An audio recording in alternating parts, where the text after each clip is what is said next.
Electric dipole in uniform electric field, जिसको हम torque acting on a dipole in uniform electric field के नाम से भी जानते हैं। तो यहाँ पर हमें एक डायपोल कंसीडर करना है पॉजिटिव और नेगेटिव चार्ज। डायपोल में बेसिकली क्या होता है, एक नेगेटिव चार्ज होता है, एक पॉजिटिव चार्ज होता है, and they are separated by distance 2l या 2a। तो डायपोल लेंथ हुई हमारी 2l और इसको हम एक यूनिफॉर्म इलेक्ट्रिक फील्ड में रख रहे हैं। ओके, तो ये सेटअप कैसा होगा ये आपको नीचे डायग्राम में भी दिखेगा और मैं भी यहाँ पर आपको बनाकर दिखाऊंगा। तो ये सेटअप यहाँ पर बना हुआ है, इसको थोड़ा सा और क्लियर वे में बनाने के लिए मैं साइड में यहाँ पर आपको बनाकर दिखाता हूँ। तो पहला टास्क है हमारा कि हम एक यूनिफॉर्म इलेक्ट्रिक फील्ड बनाएं। ओके, यूनिफॉर्म इलेक्ट्रिक फील्ड कैसे होती है, equal and parallel lines, equidistance and parallel lines. तो ये लाइंस कैसी हैं, पैरेलल हैं सभी, और इनके बीच का जो सेपरेशन है वो आपको इक्वल रखना है। एग्जाम में ये बनाना बहुत आसान होता है, बिकॉज जो एग्जाम की सीट होती है उसमें ये लाइंस होती हैं, बस इन्हीं के ऊपर आप बना देना। इसके बाद अब हम यहाँ पर हमें एक पॉजिटिव चार्ज रखना है और एक नेगेटिव चार्ज रखना है। ओके, यहाँ पर इन लाइंस को थोड़ा सा और बड़ा कर लेते हैं।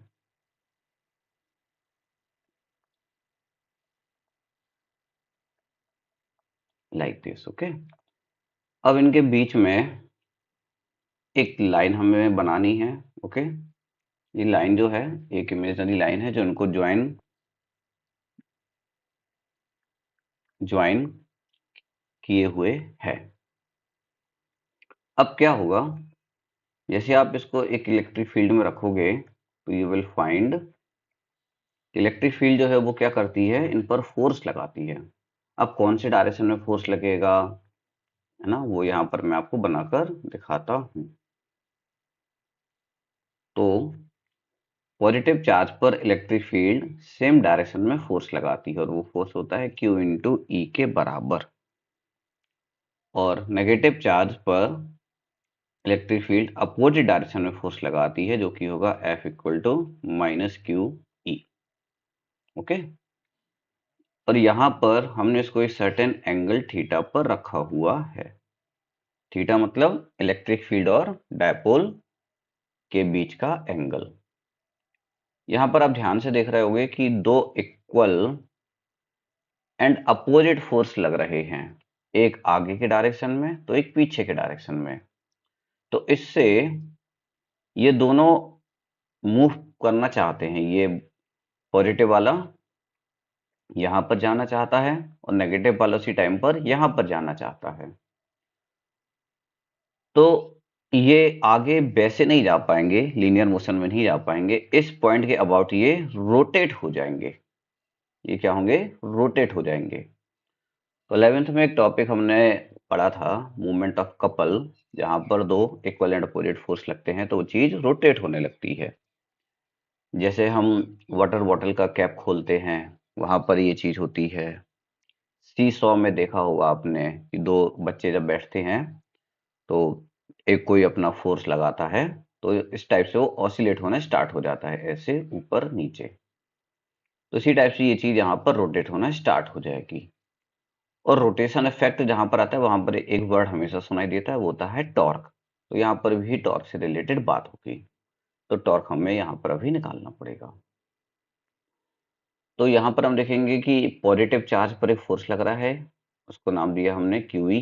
ओके, तो यहाँ पर हमें लिखना है F equal to QE along the direction of electric field. मैं इसको यहाँ पर अच्छे से लिख देता हूँ। तो पहले हम बात करेंगे force exerted on positive Q charge by electric field E, और ये क्या होगा, F इक्वल टू QE, और ये हम लिख देंगे अलोंग E, मतलब E के डायरेक्शन में। फिर हम नेगेटिव की बात अगर करें तो नेगेटिव की बात में हम क्या क्या लिखेंगे, यहाँ पर force exerted on minus Q by E। Force तो सेम ही रहेगा, तो F1 F2 नाम देने की कोई रिक्वायरमेंट नहीं है, बस आप साइन ध्यान से रख देना। तो ये कैसे रहेगा, अपोजिट ऑफ ई, ई के अपोजिट में। तो मैं अगर टोटल फोर्स निकालूं तो वो तो जीरो हो जाएगा, क्योंकि जितना ये पॉजिटिव है उतना ही ये नेगेटिव है, तो फोर्स तो हो गया जीरो। तो यहाँ पर हमने ये चीज दिखाई है कि F total equal to zero, net जो ट्रांसलेटिंग फोर्स है वो जीरो हो गया है। तो मतलब फोर्स तो जीरो है, लेकिन दोनों चार्जेस एक कपल फॉर्म करेंगे विच एक्सर्ट अ टॉर्क, जिससे कि हमें एक टॉर्क देखने को मिलेगा, रोटेशन इफेक्ट। अब टॉर्क की बात अगर हम करें तो टॉर्क का जो फॉर्मूला होता है, यहाँ पर लिखकर बता रहा हूं मैं। तो टॉर्क का फॉर्मूला आप इस टाइप से समझो कि torque is equal to force on, अब जो वहां पर लिखा है आप इसको ध्यान मत दो भी, यहाँ पर देखो, force on positive charge multiply perpendicular. आप एग्जाम में ये पूरा पूरा लिखना, मैं तो सिर्फ सिंबल लिख रहा हूं, परपेंडिकुलर डिस्टेंस बिटवीन चार्जेस।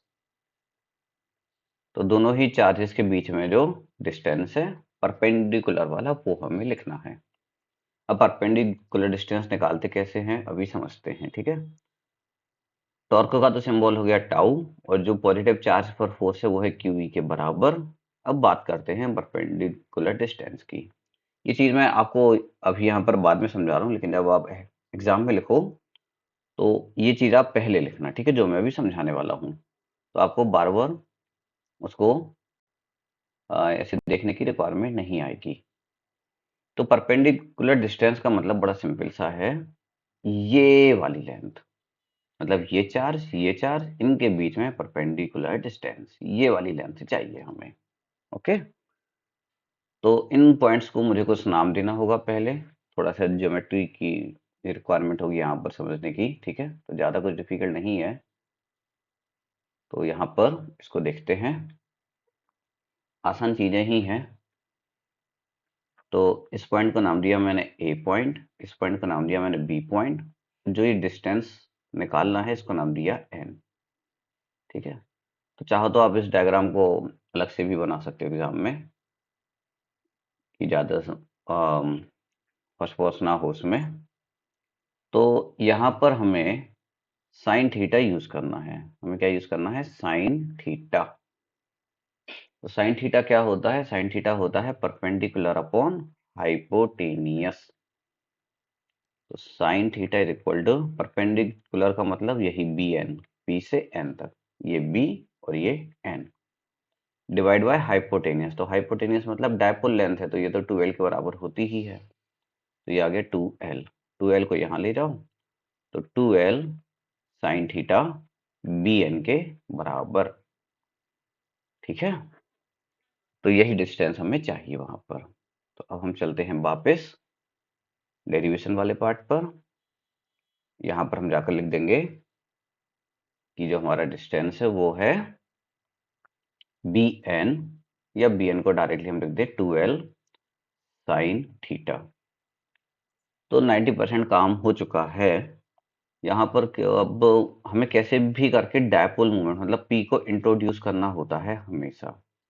ये डेरिवेशन वाले पार्ट है ना, इसमें हमें डायपोल मूवमेंट मतलब पी को इंट्रोड्यूस करना होता है, तो ये होता है चार्ज इंटू लेंथ के बराबर।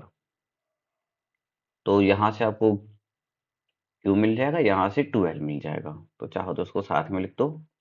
तो क्यू 2l, ई को पीछे लिख दो, फिर साइन थीटा।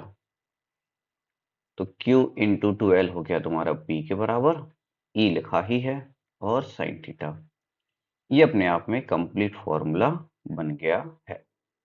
इसको आप यहाँ पर अच्छे समझ लोगे, फिर torque acting on a magnetic dipole का डेरिवेशन बिल्कुल डिफिकल्ट नहीं लगेगा। अब इसको हम क्या करेंगे, वेक्टर फॉर्म में भी लिख देंगे। ओके, तो वेक्टर फॉर्म में लिखने के लिए आपको सिर्फ वेक्टर का साइन लगाना है। ओके, तो वेक्टर फॉर्म में कुछ इस टाइप से बनेगा, torque vector equal to P vector cross E vector. ये बन गया हमारा टॉर्क का फॉर्मूला। इसमें अब 3 केसेस हैं जो आपको याद रखना है। अच्छा, ये डॉट और क्रॉस में अगर आपको डाउट आता है तो ध्यान रखना, जहां पर साइन थीटा होता है वहां पर हमेशा क्रॉस का साइन आता है, कॉस थीटा होता है तो डॉट का साइन आता है। और यहाँ पर मिलने वाली चीज भी वेक्टर है, तो वेक्टर बेसिकली क्रॉस प्रोडक्ट से ही आता है। अब इसमें हम 3 केसेस देखेंगे। तो पहला केस है, अगर डायपोल पैरेलल है इलेक्ट्रिक फील्ड के। हमने डायपोल को अभी ऐसा रखा था, ऐसा न रखकर हम अगर इलेक्ट्रिक फील्ड के डायरेक्शन में ही रख दें तो थीटा की वैल्यू कितनी हो जाएगी, 0 डिग्री हो जाएगी, जो यहाँ पर लिखा हुआ है। तो साइन 0 रखोगे तो टॉर्क हो जाएगा 0। इसको हम बोलते हैं स्टेबल इक्विलिब्रियम। स्टेबल इक्विलिब्रियम से मतलब क्या है कि अगर डायपोल ऐसा रखा हुआ है और थोड़ा सा भी फोर्स लगाओगे तो ऑसिलेट होकर ये जैसा था वैसा ही हो जाएगा। मतलब इनिशियल और फाइनल जिसका स्टेट है, जो शेप है, जो भी चीजें हैं वो सेम रहेगी, इसलिए हम इसको स्टेबल इक्विलिब्रियम बोलते हैं। सेकंड केस में एंटी पैरेलल रख रहे हैं। अब आपको ये दोनों डायग्राम देखने में सेम लग रहे होंगे, लेकिन फिर भी एक डिफरेंस है। यहाँ पर पॉजिटिव वाला चार्ज अब पीछे है, नेगेटिव वाला चार्ज अब आगे है। तो देखो, हमें मालूम है कि डायपोल मोमेंट एक वेक्टर क्वांटिटी है, उसका डायरेक्शन क्या होता है, नेगेटिव से पॉजिटिव होता है। तो यहाँ पर इलेक्ट्रिक फील्ड और दोनों का डायरेक्शन सेम है, इसलिए 0 डिग्री आया है। यहाँ पर अब क्या होगा, नेगेटिव से पॉजिटिव ये बनेगा, तो इलेक्ट्रिक फील्ड और डायपोल मोमेंट का डायरेक्शन जस्ट अपोजिट है, इसलिए 180 डिग्री।